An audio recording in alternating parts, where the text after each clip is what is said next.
नमस्कार, मेरा नाम तारा।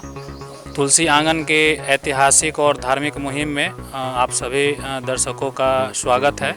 और अभी हम सोनपुर से 2 किलोमीटर उत्तर जल भरत स्थान है, हम लोग यहाँ पे हैं। और ये स्थान रामायण काल से ही प्रसिद्ध है।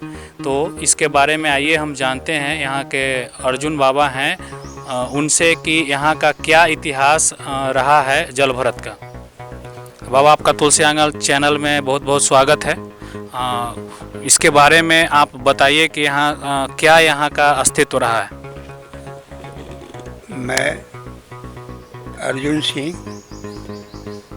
DTTI पूर्व मध्य रेलवे सोनपुर डिवीज़न से कार्यरत थे और 2008 में 31 अगस्त को रिटायर किया है। अब 15 बरस पूरा होने वाला है, 2-4 महीना जी बाकी है। तब से इनकी इतिहास के विषय में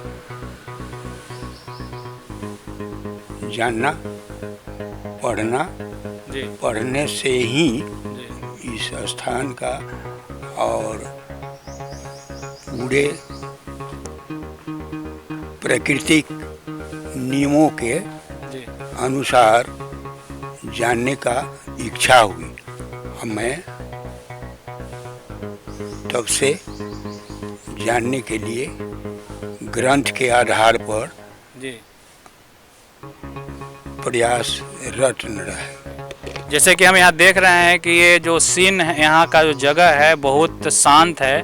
और नारायणी नदी जो अभी गंडक के नाम से जानी जाती है, तो इसी के तट पे स्थित है। बहुत यहाँ पे वातावरण जो है बहुत अच्छा है। यहाँ पे चारों साइड अभी जो है देख रहे हैं वो आम का वृक्ष लगा हुआ है। तो बाबा, इसके बारे में बताइए कि क्या इतिहास रहा है, जो रामायण काल का क्या इतिहास रहा है जी। इनके विषय में यही ग्रंथ द्वारा अवगत हुआ कि इनकी इतिहास क्या है।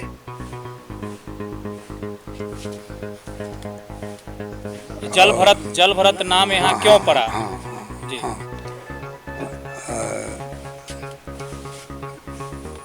ये ग्रंथ के आधार पर जो मालूम हुआ वही मैं बता रहा हूँ जी।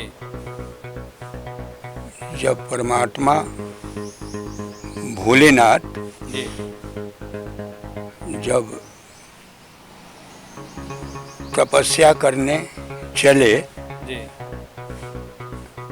तो जल के भीतर किया जी और जिसमें तपस्या पूर्ण हो जाए, कोई बाधा न पड़े। जी। और तपस्या में जो कठिनाई होती है वही तप कहलाता है। जी। तपस्या और तप के बाद सत्य पैदा होता है जी। और सत्य ही परमात्मा का नाम है। जी जी। इस जगह का जैसे और रामायण काल में क्या अस्तित्व है इसका बताइए। जैसे अभी आप बताएं कि भगवान भोलेनाथ यहाँ पे जल के अंदर तपस्या किए थे, यही ना? और इसका मतलब जल भरत नाम कैसे पड़ा? रामचंद्र जी से क्या इस मंदिर का अस्तित्व है, बताइए। तो यही कहना है कि जब ब्रह्मांड बनाया और माया बनाया, उसी से संसार सृष्टि हुआ जी। और जब ब्रह्मा जी द्वारा कार्य निहित हुआ सृष्टि का, तो 12 मनुपुत्र बनाए, 10 मनुपुत्र बनाए जी। और पुनः भोलेनाथ के भिड़ी गए और कहा कि आपने इतना ब्रह्मांड बनाया है उसके हिसाब से सृष्टि बढ़ नहीं रहा है। तो भोलेनाथ ब्रह्मा जी को स्वयंभू बनाया और अपने शरीर से शक्ति निकाल करके दिया जी। और उसी से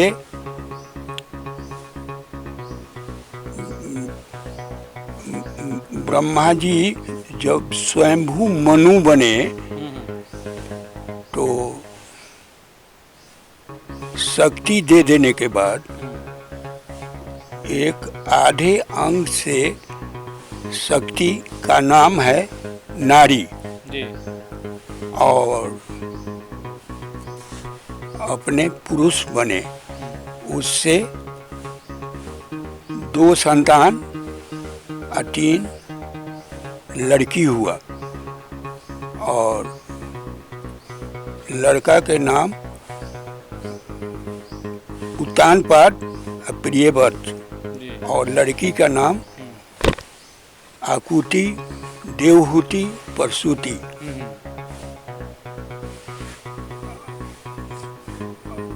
इसके बाद उत्तानपाद का से उत्तम और ध्रुव हुए और उत्तानपाद के लड़के ध्रुव 2 भाई थे और प्रियव्रत उन्हीं को राज सौंप करके पुनः जंगल में तपस्या के लिए आ गए।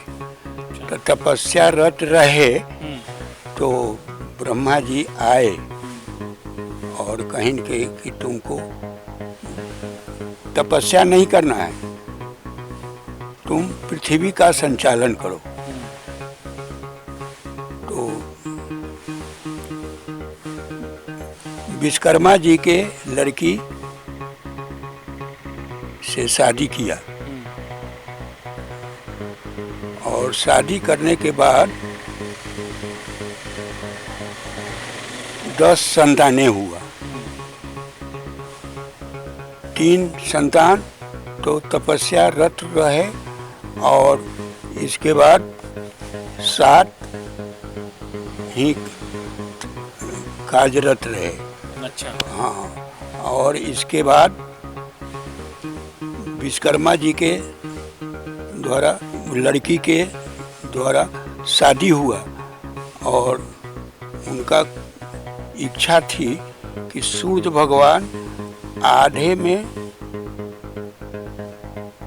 छाया, आधे में अपना किरण फैलाते हैं, इसलिए 7 रथ पर चढ़कर और सूर्य भगवान के भिड़ी गए और उसी से 7 एक पहिया से 7 द्वीप बने और एक पहिया से 7 समुद्र बने। अच्छा अच्छा। और जम्मू द्वीप वगैरह 7 गो द्वीप जो हुआ, जम्मू द्वीप अग्निगिर को दे दिया। अच्छा। और तो जम्मू द्वीप का अग्निगिर हुए। मैंने जो सब शास्त्रों में सब लिखा हुआ है कैसे पृथ्वी का संचालन हुआ, ब्रह्मा जी कैसे आगे बढ़ाए, है ना, ये सब दिया हुआ है। हाँ हाँ। अग्निगिर के द्वारा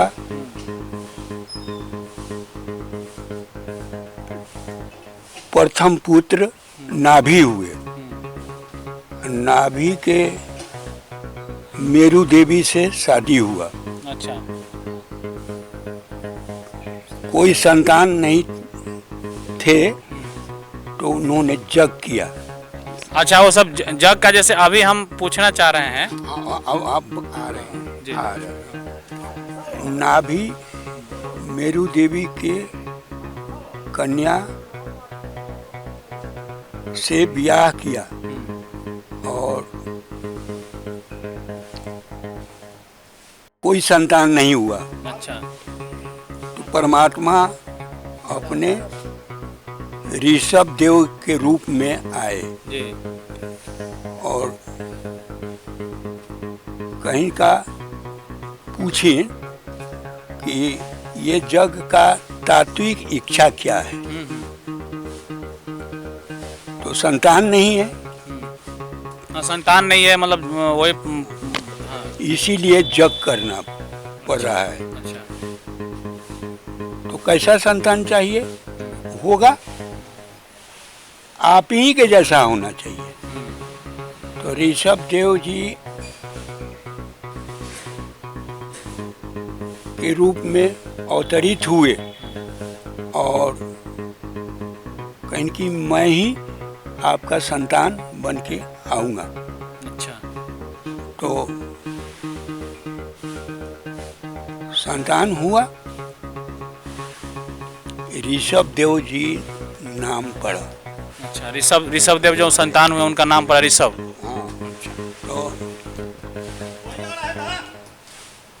ऋषभ देव इंद्र भगवान के कन्या जयंती से शादी हुआ। अच्छा। जयंती से शादी होने पर 100 पुत्र हुए, अच्छा। जिसमें ये जड़ भरत। अच्छा। अच्छा, जयंती से मतलब जयंती से शादी हुआ था, मतलब किनको? हाँ, जयंती से 100 पुत्र हुए थे। ऋषभ जो थे वो इंद्र भगवान के जो पुत्री थे उनसे शादी हुआ था, तो उनके 100 पुत्रों में जो हुआ था उसमें जल भरत थे। बड़े जल भरत ऋषि थे। ऋषि थे। हाँ जी। जड़ भरत ही भरत 3 गो VIP भरत हैं। अच्छा। एक ऋषभ देव जी के 100 पुत्रों में बड़ा पुत्र जी। जड़ भरत, जल भरत जी। और दूसरा संतनु जी के भरत जी, जिनके नाम और भारत पड़ा। हाँ, जी। और आप सुनिए ना, और दशरथ जी के भरत। 3 भरत हुए। 3 भरत हुए। जी। तो नारद जी पूछा कि सबसे त्यागी संतोषी पुरुष कौन है? अच्छा। तो इन्हीं का नाम आया। उन्हें भरत में सबसे त्यागी कौन है? तो बोले कि जो जल भरत हैं, है ना, तो नाम इन्हीं का आया। अच्छा। इसके बाद राजा हुए, सम्राट हुए। अच्छा, सम्राट भी हुए थे। हाँ, अच्छा। सम्राट हुए। अच्छा। और द्वितीय सम्राट राजा रघु हुए। अच्छा, मतलब जल भरत के बाद राजा रघु थे। राजा रघु जो रामचंद्र जी के पूर्वज थे। अच्छा। तो श्रेय अप्रेय जानने के राजा रघु को जरूरत पड़ी जी। तो कपिल देव के यहाँ जाने के दरमियान में शिविका में 4 कहार लगता है। एक कहार का तबीयत खराब हो गया। अच्छा। इन्हीं को पकड़ करके जोत दिया गया। अच्छा, कि मतलब डोली को आगे ले चलना है। एक कहार का तबीयत खराब हो गया, तो उसमें राजा रघु सवार थे। और इसके बाद अपनी राज समझ करके, इनोसिएंट समझ करके जी। और इनको जोत दिया गया। मतलब उस समय कोई चारा नहीं चला, कोई आदमी नहीं मिला, तो ये ऋषि थे जल भरत, उन्हीं को उस कार्य में लगाया गया। और ये जब शिविका पर राजा रघु थे, ये नया कहार भी प्रशिक्षित होता है जी। और चलने में देह हिलता है, लेकिन डोली नहीं हिलना चाहिए। नहीं। जी। और चींटी को बचाने के लिए ये प्रशिक्षित थे नहीं कहार, चींटी को बचाने के लिए डोली हिल जाता था। अच्छा, मैंने रास्ते में चींटी आता था, उस पे पैर रखना नहीं चाह रहे थे। हाँ, और वही बचाने के लिए डोली हिल हिल जाता था। अच्छा, बार बार राजा रघु इनसे पुराना कहार से पूछता था क्यों डोली हिल रहा है। कि नया कहार जो जोता गया है वही की वजह से डोली हिल रहा है। अच्छा, तो वो रख दिए, शिविका रख दिया जी। और डांटने लगे। अच्छा, किसको डांटने लगे? नया कहार? नया कहार को। जी। और इन्होंने उत्तर दिया जी। कि ये शरीर सहित शिव का आपका भार जिस पर पड़ेगा उसको कितना तकलीफ होगा, इसलिए डोली हिल जा रहा है। और तो अरे आप सुना ना, आप सुनिए।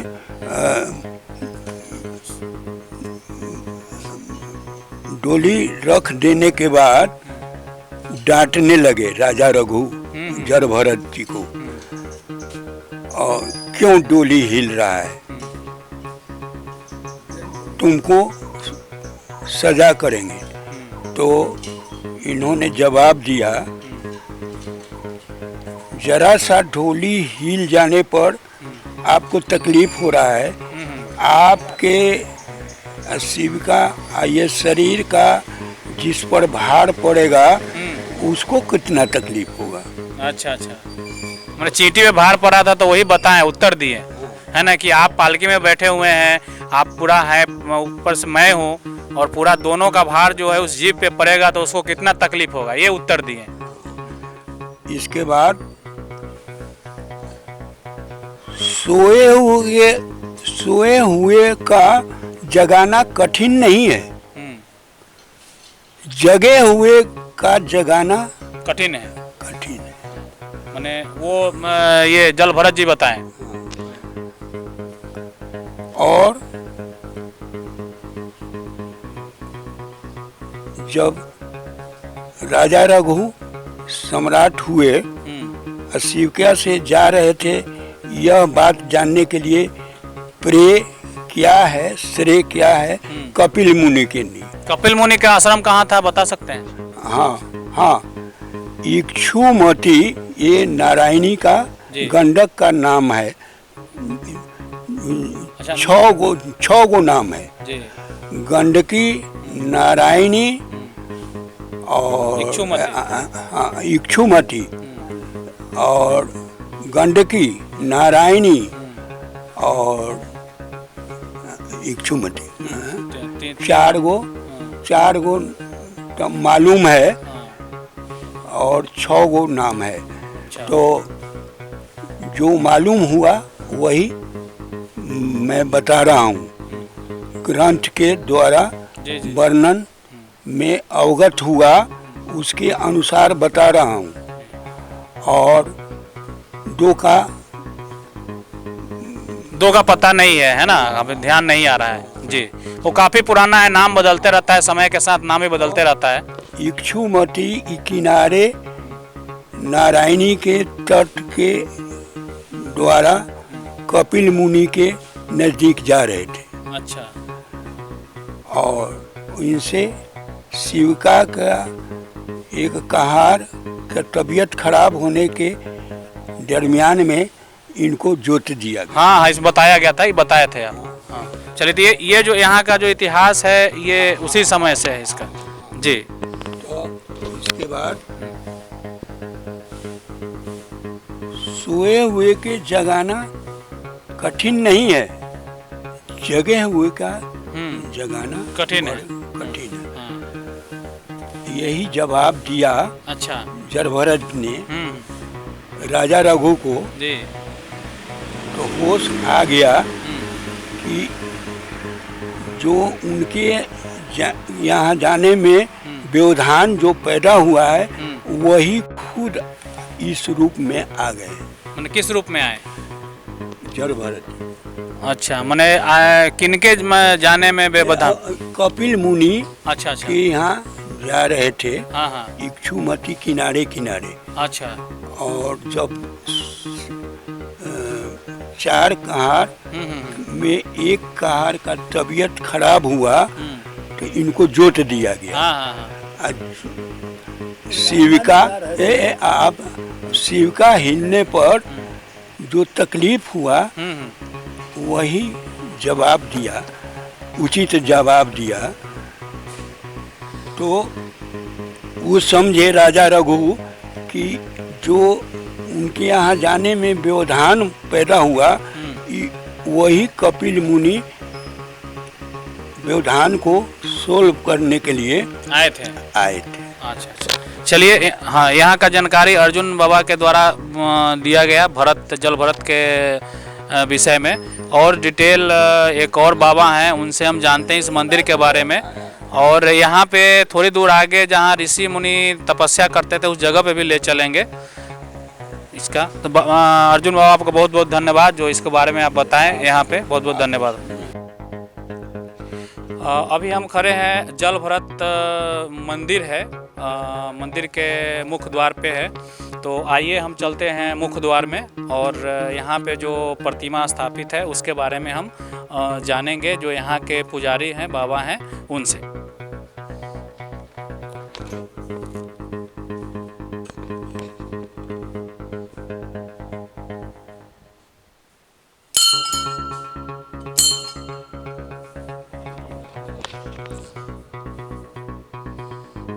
ये जल भरत जो स्थान है, जो मंदिर बना हुआ है, जो प्रतिमा है, तो सबसे पहले बताइए कि संक्षेप में बताइएगा कि यहाँ पे जल भरत नाम क्यों पड़ा इस मंदिर का, और ये प्रतिमा किनका किनका है इसके बारे में बताएंगे। तुलसी आंगन चैनल में आपका स्वागत है। बाबा आप पहले अपना नाम बताइए, आपका नाम क्या हुआ? ब्रह्मदेव सिंह। ब्रह्मदेव सिंह। ब्रह्मदेव सिंह जो पुजारी बाबा हैं इनका नाम है। और ये बताएंगे आपको जल भरत मंदिर के बारे में। एक गंडक नारायणी के तीर में है। इनका नाम कहते हैं कि जल, पूर्वज लोग कहते थे ये जल में रात पर थे कि गिर जाते थे, ऊपर रखते थे कि उनके लिए उसी नाम पर भी जल भरत है। लेकिन और इतिहास तो इसका जैसे कि शिव श्रीमद् भागवत और सुसागर में विस्तार रूप से है, लेकिन हम तो सुने सुनाए बात जैसे कर रहे हैं कि जाते थे इसी तपोवन है, इसी में वो तपस्या कर रहे थे। तपस्या करते समय उस समय में वो हरिण के बच्चा सा शक्ति हुआ, तो इसलिए इनको फिर हरिण में जब 3 जन्म का इनका इतिहास है। इसलिए हाँ, 3 जन्म के तीसरे जन्म में इनको मुक्ति प्राप्त इसी तपोवन में हुआ था। इन्हीं के नाम पर कहा जाता है भारतवर्ष का नाम है। अच्छा, भारतवर्ष का नाम इन्हीं के ये पे है। अच्छा, ये मूर्ति किनका है जो छोटे हैं बड़े हैं? ये राजा रघुवन है। इनसे इस जंगल में जब तपस्या कर रहे थे उस समय में इन्होंने जब राज कर रहे थे तो इनको शांति नहीं मिल रहा था, तो इन्होंने कपिल के मुनि इसी रास्ते से सवारी पर जा रहे थे। तो इसमें एक कहार बीमार पड़ गया तो इन्होंने रखा, और जैसे कि इनका खोजवाया गया तो इस जंगल में तपस्या करते थे, तो कहार सब इनको धो के लिया कि जाइए राजा बुला रहे हैं। तो इन्होंने गए कहीं कि राजा को जिसके राज में रहते हैं इनका बात मानना जरूरी है, चलो एक सवारी ढूंढते लगे। सवारी में लग गए, ढूंढने लगे। वो चलते समय में चींटी उटी मिल जाता था, जरा उछल जाते थे बचाने के लिए। तो राजा को क्रोधित होकर रखे सवारी रखकर, और राजा व्यंग बोलने लगे, क्या तुम खाते पीते नहीं, इतना मोटा ताजा थे क्या? तो उसने कहा कि राजन सवारी रखा जाए, और रख कर उन्होंने पूछे कि आप कहाँ जा रहे हैं? तो राजा ने कहीं कि जैसे कपिल मुनि ने कहीं कि अब ब्रह्म ज्ञान सिंह के लिए गंगा सागर जा रहे हैं कपिल मुनि के पास। तो कहीं कि क्या इसमें ब्रह्म है या नहीं है? इस सिटी में ब्रह्म है नहीं है कि नहीं है? ये बताइए, ये भार कहाँ पड़ रहा है? आत्मा पर पड़ा है कि जीव पर पड़ा है, कंधे पर पड़ रहा है? ये 5 तत्व तक शरीर बना हुआ है, भार कहाँ पड़ रहा है? तो राजा को 100 चोर का बुद्धि एक राजा को होता है। उन्होंने सोची कि यह साधारण व्यक्ति यह बात नहीं बोल सकते हैं, इसलिए इनको उसी से वो ज्ञान मिल गया और सवारी रखवा दी।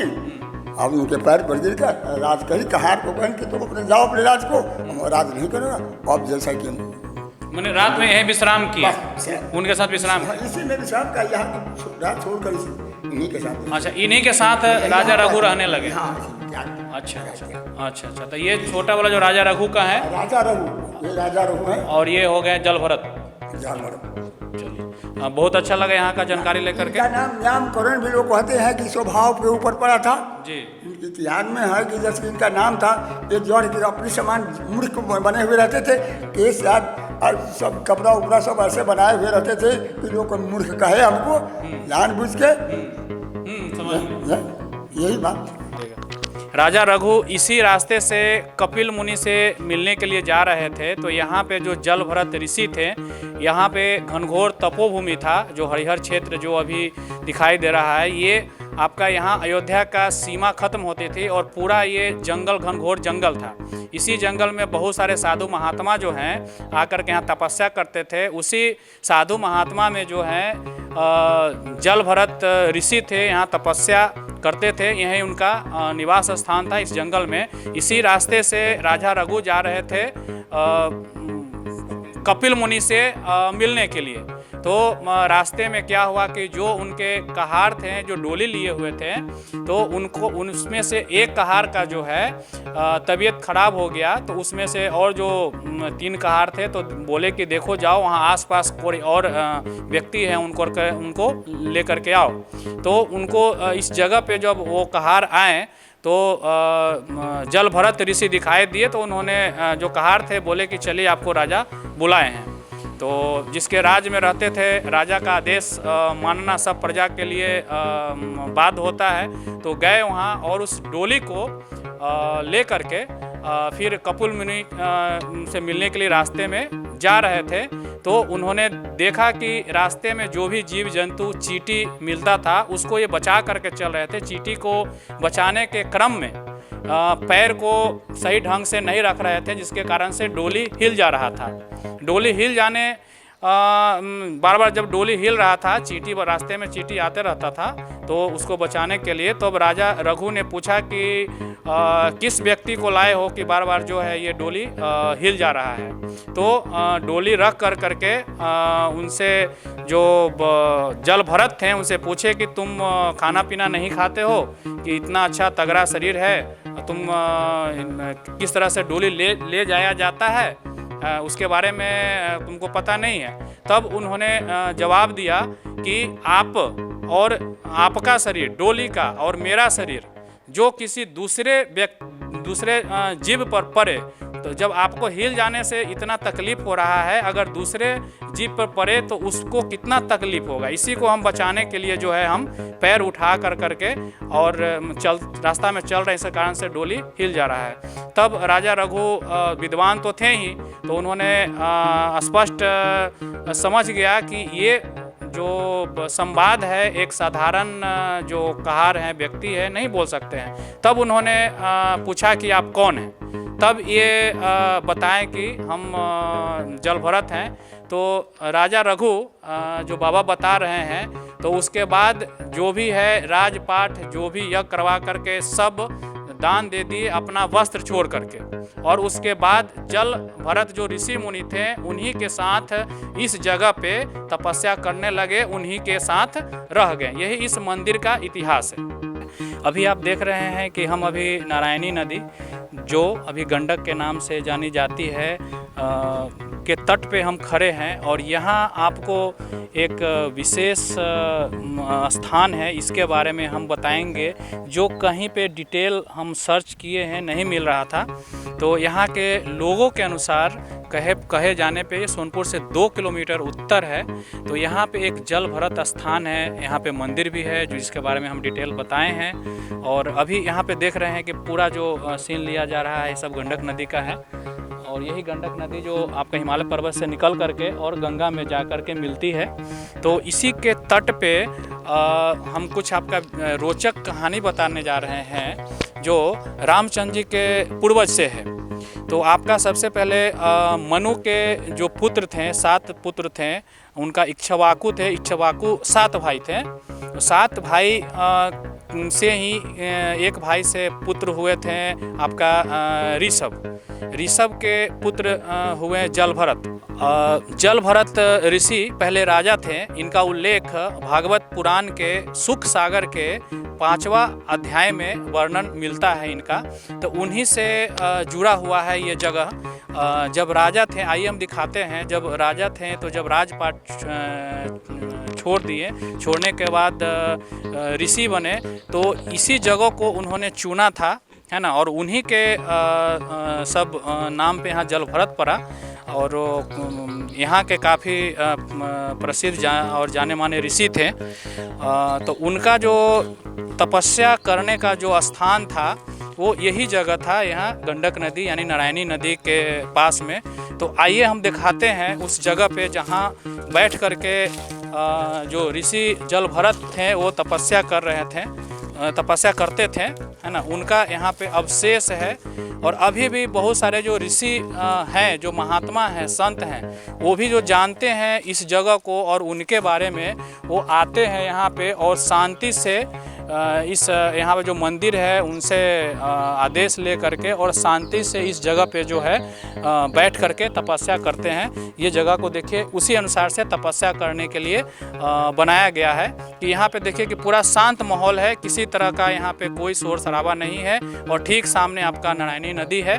वो बहुत यहाँ का दृश्य जो है बहुत अच्छा है। ऐसा लगता है कि हम लोग यहीं पे कुछ कहीं आवास बना करके और यहीं पे जो है विश्राम करें, या यूँ कहें कि यहीं पे हम लोग भी जो है अगर आगे अध्यात्म में आते हैं तो हम लोग का भी तपस्या करने का जगह इतना अच्छा स्थान है जो यहाँ पे दिख रहा है।